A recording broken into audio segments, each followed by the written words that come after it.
Hi there, I'm Wally with Hurricane.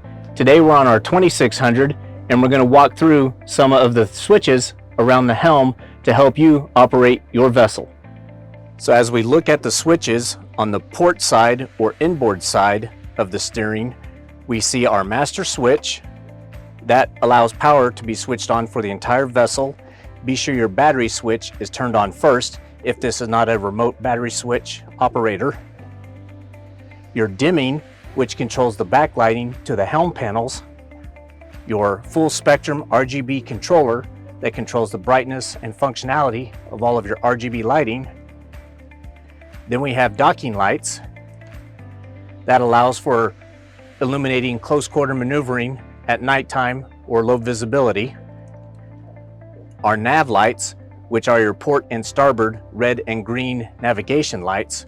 While your nav lights are on, you should always have your anchor light on too. The other situation is if I am at anchor, I should not have my nav lights on and only the anchor light should be on. Then we have our bilge pump. It's an automatic bilge pump, but if you want to manually control it, you can start and stop it. And finally, our horn. Looking to the starboard side of the steering, we have our key switch, which has multiple positions for off, on, and crank. We have displays on this particular model, but you may also be equipped with analog gauges, GPS enabled gauges, digital gauges, or displays such as this. Simrad is typically paired with Mercury engines. Garmin is typically paired with Yamaha engines.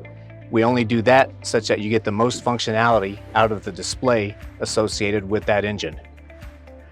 Moving down to the starboard side of the helm, we have our road counter, which tells us how much anchor line is paid out so that you know how much to bring in or take out for the depth that you currently are at.